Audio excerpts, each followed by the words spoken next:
So we in our system, in our study, we also used electrical activity of the brain for biofeedback training.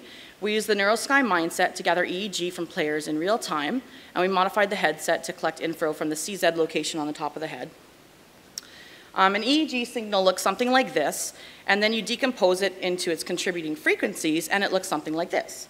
And for those of you who are interested in EEG, kids with ADHD exhibit higher power in the theta band of EEG, which is related to decreased attention and less retention of material.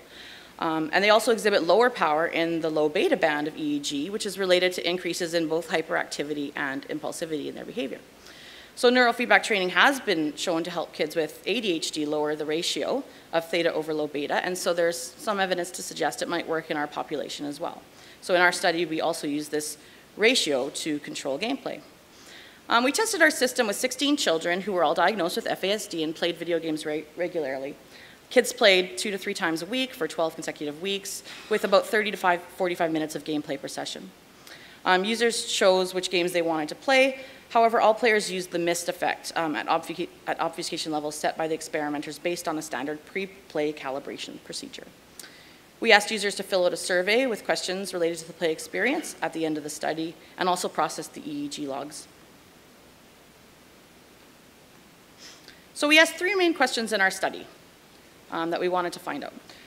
First, I can't actually read what it says on the screen. So, does altering display graphics instead of game mechanics work as a biofeedback mechanism in games? And the answer is yes. So users generally agreed that they wanted the mist to go away, wanting to play without the obscuring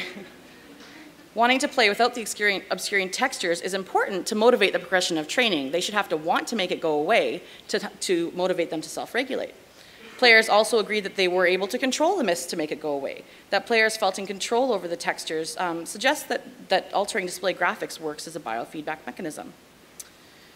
Users controlled the obfuscation with their theta over low beta ratio, which I've explained previously, and this figure shows that players were successful at lowering the ratio in the later training sessions as compared to the initial sessions doing a median split, and a paired samples t-test supports that this difference is significant. So they were successful at lowering this ratio, which is a good thing. So from this data, we can't definitively claim successful neurofeedback training. However, the lowered ratios do suggest that there's promise of this technique.